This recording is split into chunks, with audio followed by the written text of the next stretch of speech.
Hello students, welcome back आपका normal classes में। आज मैं कोई लेक्चर लेने नहीं आया हूँ। आज मैं आपको कुछ चीज़ें बताने वाला हूँ कि जब बच्चे नीट का प्रिपरेशन करते हैं तो कौन कौन सी गलतियाँ करते हैं जो आपको नहीं करनी चाहिए। ठीक है, तो कुछ गलतियाँ हैं, मैं वो बताऊँगा। आज के सेशन में मैं आपको कुछ स्ट्रैटेजीज बताऊँगा कि आपको क्या फॉलो करना चाहिए। ठीक है, मतलब मैं मेरी स्ट्रैटेजी, बेसिकली मैं मेरी एक स्ट्रैटेजी बता रहा हूँ आपको जो अच्छा लगे। अगर आपका प्लान बहुत अच्छे से चल रहा है, आपकी स्ट्रैटेजी अगर बहुत अच्छे से चल रही है, तो कुछ चीज़ों के बारे में मैं डिस्कस करूँगा। पहले हम एक काम करते हैं, गलतियों के बारे में डिस्कस करते हैं, मिस्टेक्स, कि नीट प्रिपरेशन करते वक्त बच्चे क्या क्या मिस्टेक करते हैं। ठीक है, तो स्टार्ट करते हैं। तो पहला जो मेजर मिस्टेक है बहुत बच्चे करते हैं, जो मैंने देखा हुआ है। पहला मिस्टेक क्या होता है, बच्चे एनसीईआरटी छोड़कर बहुत सारे मटेरियल्स पढ़ना स्टार्ट करते हैं। मैं आपको पहले ही बताऊं, NCERT is more than enough. आपको एनसीईआरटी छोड़कर और कहीं मटेरियल से नहीं पढ़ना है। आपको कोशिश करना है कि आप एनसीईआरटी ही खत्म कर दो। 3 से 4 बार अगर आप एनसीईआरटी पढ़कर खत्म करते हो तो भी मोर देन इनफ है। नीट 2024 के लिए अभी भी आपके पास पूरा साल बचा हुआ है। अगर एकदम सीरियसली पढ़ते हो तो भी आपके आराम से 38 चैप्टर्स है। हर चैप्टर अगर आप एक दिन में भी पढ़ते हो, या फिर मान लो आप एक चैप्टर को 2 दिन में भी लेते हो, तो भी 2 महीने में आपकी एक बार एनसीईआरटी खत्म होती है। तो पहला मिस्टेक ये है कि बच्चे एनसीईआरटी छोड़कर बहुत सारी चीजें ट्राई करते हैं। ये ठीक है, तो मिस्टेक्स में अगर मैं देखा जाए, मैं यहाँ पे लिखते जाऊंगा। पहला मिस्टेक, एनसीईआरटी छोड़कर बाकी टॉपिक्स पढ़ते हैं, बाकी सब्जेक्ट्स पढ़ते हैं। दूसरी गलती, आप सबसे पहली चीज, आप अपना एक स्ट्रैटेजी बना लीजिए कि आपका पोर्शन कब खत्म होने वाला है। आप अगर आज से प्रिपरेशन स्टार्ट कर रहे हैं तो आपकी स्ट्रैटेजी ऐसी होनी चाहिए कि आपका जो भी पोर्शन है, आपका जो भी सिलेबस है, आप जैसे भी टाइम टेबल बनाए हैं, आपका एग्जाम के 3 महीने पहले सारे सिलेबस, सारे पोर्शन, सब कुछ कंप्लीट हो जाना चाहिए। मतलब अगर आपका एग्जाम मई में या अप्रैल में कंडक्ट होने वाला है, तो अभी से अगर आप स्टार्ट कर रहे हैं, अभी जून स्टार्ट हो जाएगा, जून, जुलाई, अगस्त, सितंबर, अक्टूबर, नवंबर, दिसंबर, जैन, तो बेसिकली जनवरी एंड तक आपके सारी चीजें खत्म हो जानी चाहिए। आपको कोशिश करना है कि आपके जनवरी के मंथ में आपका सिलेबस कंप्लीट होना चाहिए। तो दूसरी चीज, आपको सिलेबस, बच्चे गलती करते हैं, उनका syllabus end of the month complete होता है। आपको कोशिश करना है कि आपका जो भी सिलेबस है वो 3 महीने पहले, एग्जाम के 3 महीने पहले आपका पूरा एनसीईआरटी नीट का सिलेबस कंप्लीट होना चाहिए। तब आपके सिलेक्शंस की गारंटी पक्की होना स्टार्ट होती है वहां से। ठीक है, तो 2 मिस्टेक हमने कवर कर लिया है। पहला मिस्टेक हमने देखा कि पहला मिस्टेक बच्चे क्या करते हैं, एनसीईआरटी छोड़कर बाकी चीजें पढ़ते हैं। मैं पहले ही बता रहा हूं, एनसीईआरटी इज इनफ। तो फर्स्ट क्या है, एनसीईआरटी इज इनफ। सेकेंड, बच्चे पोर्शन कभी कंप्लीट होना चाहिए। Portion should be completed before 3 months. ये समझा। तीसरी गलती, बच्चे सिर्फ बायोलॉजी की थ्योरी पढ़ते जाते हैं। मैं आपको बता रहा हूं, आपको प्रैक्टिस करना है, आपको टेस्ट सीरीज पे ध्यान देना है। मैं बहुत जेन्युइन बात बता रहा हूं। आपको YouTube पे हजारों कंटेंट दिख जाएंगे। मेरे क्या, बड़े बड़े प्रोफेसर्स, बहुत बड़े बड़े इंस्टीट्यूट, आपको हर एक कंटेंट एनसीईआरटी पे फ्री ऑफ कॉस्ट, यूट्यूब पे आपको फ्री ऑफ कॉस्ट मिल जाएगी। तो आप ये मत सोचिए कि आपको कंटेंट कहीं से नहीं मिल सकता। आपको कंटेंट हर जगह से मिल सकता है, हर जगह से पढ़ सकते हैं। इवन एनसीईआरटी भी आप पढ़ेंगे तो आपको समझ में आ जाएगा। बच्चे बायोलॉजी को लेके ओवर कॉन्फिडेंट होते हैं और वो टेस्ट ही नहीं देते।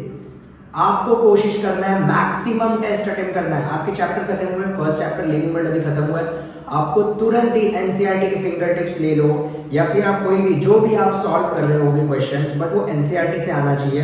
अगर एनसीईआरटी के ज्यादा क्वेश्चंस कवर कर रहा है तो बहुत अच्छी बात है, ऐसे ही बुक्स लेना है। आपको मैक्सिमम क्वेश्चन सॉल्व करना चाहिए। बच्चे क्वेश्चन सॉल्व नहीं करते और उनका सिलेक्शन नहीं होता। तो तीसरा ये है कि आपको एमसीक्यूज सॉल्व करना है, आपको एमसीक्यूज की प्रैक्टिस करना है। याद रखना है, एमसीक्यू के बिना कुछ नहीं होने वाला। प्रैक्टिस आप कितना भी पढ़ते जाओ, एग्जाम में अगर आप पहली बार बैठ रहे हो, आपने क्वेश्चन देखा ही नहीं है, सॉल्व ही नहीं किया, तो आपको लगता है आप कुछ भी पढ़ लो और आपका क्रैक हो जाएगा। जी नहीं। तो आपको तीसरी चीज आपको याद रखना है प्रैक्टिस, जिसके वजह से आपका ये क्लियर होगा। आज के सेशन में मैं सिर्फ बात करने वाला हूँ, तो थोड़ी चीजें हम ऐसे बात करेंगे कि क्या क्या चीजें। तो पहला हमने देखा कि भाई एनसीईआरटी इनफ है, उससे ज्यादा आपको एक साल है, आप क्यों वेस्ट कर रहे हो? आप चाहते हो आपका जो प्रेशियस टाइम है वो वेस्ट हो जाए? नहीं ना। तो आपको क्या करना है, आपको एनसीईआरटी के अलावा कोई एनसीईआरटी कोई 10 बार पढ़ लो। एनसीईआरटी हो रहा है, सब कुछ हो रहा है। दूसरी चीज आपका पोर्शन, आप स्ट्रैटेजी जब भी बनाओगे तो आपका पोर्शन 3 महीने पहले कंप्लीट हो जाना चाहिए, ठीक है। तीसरी चीज एमसीक्यू, बच्चे प्रैक्टिस टेस्ट सीरीज ही नहीं देते। आपको टेस्ट अटेम्प्ट करना है, टेस्ट कहीं से भी मिले आपको टेस्ट अटेम्प्ट करना है, या आप बुक्स खरीद लो, बुक्स में टेस्ट अटेम्प्ट करो, आपके मार्क्स एनालिसिस करो, ये सारी चीजें। फोर्थ थिंग यही है, टेस्ट देने के बाद बच्चे एनालिसिस नहीं करते। आपको एनालिसिस करना है, बिना एनालिसिस के कोई काम नहीं होने वाला, ठीक है। तो आपको एनालिसिस, आपका जैसे ही टेस्ट होता है आपको देखना आपके कौन से क्वेश्चंस रॉन्ग हुए, वो चैप्टर का मतलब वो कंसेप्ट आपका क्लियर नहीं हुआ है, उसको तुरंत क्लियर करना है, ब्रशअप करना है, ये सारी चीजें आपको करना है। तो आपको ये चीज याद रखना है, एनालिसिस बहुत जरूरी है। फिर उसके बाद रिवीजन, ये तो मस्ट है, बच्चे रिवाइज ही नहीं करते। आप कंसेप्ट पढ़ रहे हो, आप आज पढ़ रहे हो, आपको लगता है आप 10 दिन बाद याद रहेगा, आपको नहीं याद रहेगा। तो मेन चीज होता है रिवीजन, एमसीक्यूज रिवीजन, ये तो आपका होना ही चाहिए। तो ये सभी मिस्टेक्स हैं। फिर उसके बाद जो बायोलॉजी नीट के बच्चे होते हैं, जो नीट के बच्चे होते हैं वो सारे सब्जेक्ट को इक्वल वेटेज नहीं देते। आपको क्या करना है, इक्वल वेटेज देना है, equal weightage to all subject, equal weightage to all subjects. तो ये गलतियां जो बाकी के बच्चे दोहराते हैं, आपको कोशिश करना है ये सारी गलतियां आपसे ना हो, और आप अभी से ही स्टार्ट कर दो। आपका एक पैटर्न होना चाहिए कि आपको 3 महीने पहले खत्म करना है, ये सारी चीजें होना चाहिए। अब मेरे हिसाब से आप बोलोगे तो मैं कोई भी अगर मैं बोलना चाहूँ तो मैं सबसे बड़े मेरे 3 टिप जो मैंने रील्स में भी बताया हुआ है, तो मेरे हिसाब से वो तीनों टिप को मैं एक्सप्लेन करूंगा। अगर कोई भी दुनिया का कोई भी एग्जाम क्रैक करना हो, दुनिया का कोई भी एग्जाम क्रैक करना हो, ये 3 टिप अपना लो, आपका एग्जाम क्रैक हो जाएगा। पहला टिप, पहला आपका होना चाहिए स्ट्रैटेजी। पहला आपका क्या होना चाहिए, स्ट्रैटेजी। स्ट्रैटेजी क्या होता है, स्ट्रैटेजी कैसे बनाना है, ये सब मैं आपको बताऊंगा, ध्यान से सुनना। देखिए, अगर आपका स्ट्रैटेजी नहीं है तो आप कहीं पर भी तीर मार रहे हो। स्ट्रैटेजी सबसे जरूरी है। अगर मुझे कोई वॉर में जाना है, समझ लो कोई बहुत बड़ी जंग है, और मेरे पास उस वॉर को जीतने के लिए कोई स्ट्रैटेजी ही नहीं, तो जो आपको लगता है कि मैं वो वॉर जीतूंगा, सवाल ही नहीं उठता है। अगर मैं ऐसे प्रैक्टिस कर रहा हूँ, कुछ भी मैं देख नहीं रहा हूँ वॉर में मेरी वीकनेस क्या होनी चाहिए, मेरी स्ट्रेंथ क्या होनी चाहिए, अगर ये सारी चीज़ें मैं एनालिसिस नहीं कर रहा हूँ तो बेकार हूँ मैं। मुझे पता होना चाहिए कि वॉर में मुझे यहाँ से समझ लो ट्रिप पे जाना है, केदारनाथ जाना है मान लो, और मुझे रास्ता ही नहीं पता, मुझे कुछ भी नहीं पता, कुछ आइडिया नहीं, मैंने कोई स्ट्रैटेजी नहीं बनाया कि मैं यहाँ से कहाँ पर जाऊँगा, कैसे होने वाला है। मैं बस निकल गया, बैग उठाया, आपको लगता है मैं केदारनाथ पहुँचूंगा, कोई बीच में मिल गया, मुझे बता दिया भाई साउथ का ट्रेन पकड़ा दिया मुझे, मैं पहुँच गया साउथ, तो जरूर है क्या पहुँचूंगा, जरूरी नहीं, गलती कर करके पहुँचूंगा। गलती करके क्यों पहुँचना है? जो आप 24 घंटे में या 72 आवर्स में आप पहुँच जाओगे केदारनाथ, तो उसके लिए मैं 4 साल क्यों लूँ? तो मेरी बात समझो, आपको अगर नीट क्रैक करना है तो आपकी स्ट्रैटेजी होनी चाहिए। स्ट्रैटेजी बहुत जरूरी है। स्ट्रैटेजी कैसे होता है? स्ट्रैटेजी, अगर क्लास मान लो, स्ट्रैटेजी होता क्या है, आप आज से पढ़ना या जून से पढ़ना चालू कर रहे हो, चलो मान लो आप जून से पढ़ना चालू कर रहे हो, तो आप जून से लेकर आपका, मैंने बोला जैन तक क्या होना चाहिए, सिलेबस कंप्लीट होना चाहिए। सिलेबस क्या होना चाहिए? कंप्लीट। तो ये क्या ऐसे ही कंप्लीट हो जाएगा? जी नहीं, उसके लिए आपको स्ट्रैटेजी बनाना पड़ेगा कि मेरा हर मंथ कितने चैप्टर्स मेरे बायो के होने चाहिए। ओवरऑल अगर मैं टोटल चैप्टर आपको बताऊं तो टोटल चैप्टर अराउंड 95-96 होंगे या अराउंड 100 चैप्टर्स हम अप्रॉक्स पकड़ के चलते हैं, ठीक है। 100 चैप्टर्स हैं, आपके पास इतने मंथ्स हैं, आप कंप्लीट कर सकते हो। आपको एक स्ट्रैटेजी बनाना पड़ेगा, समझ में आ रहा है। तो स्ट्रैटेजी में कैसा होता है, एक तो आपका मैंने बोला जैन तक की स्ट्रैटेजी, जैन तक की स्ट्रैटेजी बनाओ और आपकी डायरी होनी चाहिए और उसमें आप लिखो कि हाँ मेरा आज के दिन ये हुआ है, मेरा ये टारगेट था, ये कंप्लीट। तो एक तो आपका पूरा ईयर का स्ट्रैटेजी होना चाहिए। स्ट्रैटेजी आपका कैसे होना चाहिए, देखो ईयर, आप ईयर का स्ट्रैटेजी बनाओ, एक प्लानर बनाओ कि आपके पूरे ईयर में मतलब जैन तक कितना आपका पोर्शन होगा। मंथ की स्ट्रैटेजी होनी चाहिए, अब ईयर का बनाओगे तो आपका मंथ का पता ही होगा। आपकी वीक की स्ट्रैटेजी होनी चाहिए और फिर आपका डेली शेड्यूल होना चाहिए। ये चीज जब आपकी होगी, स्ट्रैटेजी बना होगा, तो आपको पता भी रहेगा कि आपके जो पोर्शन है जो आप पढ़ रहे हो वो साथ में पढ़ रहे हो या पीछे छूट रहा है। मेरी बात समझ रहे हो। अगर आप स्ट्रैटेजी बनाए हुए हो तो आपको पता रहेगा कि एक मंथ बाद अगर आपके इतने चैप्टर्स नहीं हुए मतलब आप पीछे चल रहे हो, आपकी जनवरी में सिलेबस कंप्लीट नहीं होगा, तो उसके लिए क्या करना चाहिए, आपको आवर्स बढ़ाना पड़ेगा। समझ रहे हो मेरी बात। तो पहले क्या जरूरी है, स्ट्रैटेजी। अगर स्ट्रैटेजी नहीं है तो आपका एग्जाम आप हवा में तीर मार रहे हो ऐसे। तो घर पे बैठो, अगर जो भी आज से पढ़ना शुरू कर रहा है उसका जैन तक का स्ट्रैटेजी रेडी होना चाहिए, आपका शेड्यूल रेडी होना चाहिए। अब मैं बात करता हूं डेली की। डेली शेड्यूल कैसा होना चाहिए, मैं आप टाइम टेबल आप बनाओगे, अगर वो भी नहीं बनाने आता तो मैं उसके ऊपर भी एक वीडियो डाल दूंगा कि आपका टाइम टेबल कैसा बनना चाहिए। मैं एक मेरा मॉडल मैं सिर्फ ये दे दूंगा कि मॉडल इस तरीके का होना चाहिए, आप उस हिसाब से बना लेना। मैं सिर्फ अभी आपको बता रहा हूँ जब आप डेली शेड्यूल बनाओगे तो कैसे बनाना है। अगर आप दिन में 12 घंटे पढ़ रहे हैं, जो कि कम है, एक साल है तो 15 पढ़ लो कि चलो ठीक है, 12 घंटे में भी अगर आप अच्छे से स्मार्ट वर्क कर रहे हो, मेहनत कर रहे हो, फोकस है, कंसंट्रेशन है, सब कुछ है, तो आपका 12 घंटे में भी हो जाएगा। तो आपको इस 12 घंटे में तीनों सब्जेक्ट पढ़ना है। ऐसा नहीं मैं मंडे को फिजिक्स करूंगा, ट्यूसडे को केमिस्ट्री करूंगा, फिर बायो करूंगा, ऐसे क्रैक नहीं होता।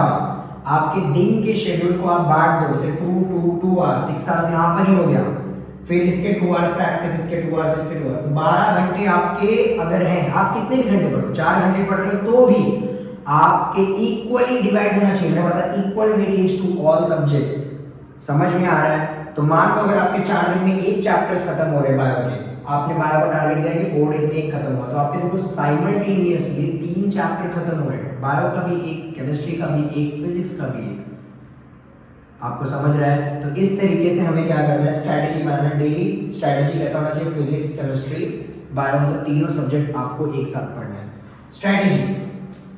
दूसरा जो सबसे इंपॉर्टेंट चीज है, एमसीक्यूज। आपको रेगुलर सॉल्व नहीं करना है। आप जो भी चैप्टर पढ़ रहे हो, मेरी बात ध्यान से सुनो। आप एक काम कर सकते हो, मान लो आपके दिन की शेड्यूल को आपने 12 घंटे में बांट दिया, तो आपको क्या करना है, आपको एक लर्निंग फेज रखना है कि दिन में मैं जैसे 12 बजे तक 1 बजे तक लर्निंग करूंगा, ठीक है। जैसे सुबह के 4 घंटे मैंने लर्निंग किया, 4 घंटे में फिजिक्स, केमिस्ट्री, बायो तीनों आ गया। फिर मैं 2 बजे से लेकर 6 बजे तक शाम का जो भी आपका शेड्यूल है उसको 3 बार में बांट दो। उस टाइम में क्या करूंगा, उस टाइम में प्रैक्टिस करूंगा एमसीक्यूज। आपने जो भी टॉपिक पढ़ा, कितने टॉपिक पढ़ोगे एक दिन में, ज्यादा 3 टॉपिक, 4 टॉपिक, वो 4 टॉपिक पे कितने क्वेश्चन होंगे, मैक्सिमम 20 क्वेश्चन, 25 क्वेश्चन, फिजिक्स के, केमिस्ट्री के, बायो के, कितना टाइम लगेगा। तो आपको डेली प्रैक्टिस करना है, डेली एमसीक्यूज देखना है, डेली आपके होने चाहिए कि मेरे इतने एमसीक्यूज होना चाहिए। समझ में आया, कोई डाउट है। तो आपको क्या करना है, अपने दिन का जो फेज है वो बांट दो। कौन कौन से, इसमें आपको लर्निंग कहीं से भी हो सकता है। अगर आप क्लासेस जा रहे हो तो क्लासेस का शेड्यूल भी आपका लर्निंग में आ जाएगा। 6 घंटे का क्लास है, 4 घंटे का क्लास है, तो वो लर्निंग में आ गया। तो आप घर पे आके सिर्फ क्या करना है, जो उन्होंने पढ़ाया है उसका क्या करना है, एमसीक्यू सॉल्व करना स्टार्ट करना है, या नहीं समझा है तो एक बार आपको खुद पढ़ना है। इतना समझ में आया। तो आपका लर्निंग कैसे भी हो सकता है किसी को एनसीईआरटी रीडिंग करना करके लर्निंग होता हो, समझ में आता हो, या किसी को वीडियो देख के, या क्लासेस में, ये आपका लर्निंग हो गया। घर पे आने के बाद आपको एमसीक्यू सॉल्व करना है, और सबसे मोस्ट इंपॉर्टेंट जो कि है रिवीजन, सबसे मोस्ट इंपॉर्टेंट जो कि है रिवीजन। मैं बता रहा हूं, एक चीज बता रहा हूं आपको, इस दुनिया में कोई भी एग्जाम हो, ये बड़ा फैक्टर है। अगर आप ये नहीं कर रहे हो तो कोई एग्जाम क्रैक नहीं कर सकते। इसका साइंटिफिक रीज़न भी है। मुझे बताओ, आपने कल का पूरा दिनचर्या, अगर आपको मैं बोलूँ सुबह से आपने रात तक क्या क्या किया, क्या आप मुझे बता सकते हो? क्या आपको याद है? हो सकता है बहुत इंटेलिजेंट लोग हों तो उनको याद हो। तो मैं क्या बता रहा हूँ आपको कि साइंटिफिकली प्रूवन है, आप जो भी चीज़ें पढ़ते हो 72 आवर्स में आपके ब्रेन से 80% चीज़ें वॉश अवे हो जाती हैं। मेरी बात समझ रहे हो? आप जो भी पढ़ रहे हो, वो मान लो एक बच्चा है, वो आज बहुत मेहनत करके 15 घंटे पढ़ा है, फर्स्ट डे उसने लिया, समझ लो यहाँ पर मैं लिखता हूँ, डे 1 उसने पढ़ा 15 आवर्स, डे 1 उसने पढ़ा 15 hours, first chapter complete. Day 2 15 hours, second chapter complete. Day 3 15 hours, third chapter complete. इस तरीके से फोर्थ चैप्टर, इस तरीके से fifth chapter, sixth chapter, seventh chapter, 8 chapter, 9 chapter, हर दिन 8 डे में 8 चैप्टर कंप्लीट हुआ। अब उसका 10th चैप्टर कंप्लीट हुआ, 15 आवर्स पढ़ रहा है, बहुत मेहनत कर रहा है। आपने सुना होगा ना, कोई 16 आवर्स 20 आवर्स बहुत पढ़ते थे लेकिन फिर भी उनका क्रैक नहीं हुआ, चाहे वो यूपीएससी हो, नीट हो या कोई भी एग्जाम हो, कॉम्पिटिटिव एग्जाम। तो क्यों क्रैक नहीं होता? मेन रीजन क्या होता है कि वो पढ़ते तो है। अब बताइए 10th चैप्टर कंप्लीट करेगा, बट उस दिन में इसको फर्स्ट चैप्टर पूछूंगा तो आपको लगता है कि 100% वो चैप्टर के बारे में बता पाएगा? नहीं बता पाएगा। अगर इसने रिवीजन नहीं किया तो नहीं, नो, सवाल ही नहीं उठता है। तो उसने पहले दिन जो 15 आवर्स मेहनत किया था वो क्या हो गया? बर्बाद हो गया। सेकेंड डे जो उसने पूरा 15 आवर्स पढ़ा, सेकेंड चैप्टर, क्या हो गया? बर्बाद हो गया, वेस्ट ऑफ टाइम हो गया। आप चाहते हो आपका टाइम वेस्ट हो? आप रोज जो प्रेशियस टाइम दे रहे हो आपके 15 आवर्स 20 आवर्स, आप चाहते हो आपका टाइम वेस्ट हो? नहीं ना। तो आपको क्या करना है, आपको simply first day first chapter पढ़ा, जो भी पढ़ा है फर्स्ट डे, जो भी आपने फर्स्ट चैप्टर तो वो टॉपिक पढ़ा है, तो आपको आपके स्टडी टेबल के सामने कैलेंडर रखना है या आपके नोट्स बना लो, उसमें लिखना है कि मैंने ये दिन मेरा ये टास्क कंप्लीट किया हुआ है। फर्स्ट डे फिजिक्स का ये पढ़ा, केमिस्ट्री का ये पढ़ा, बायो का ये पढ़ा।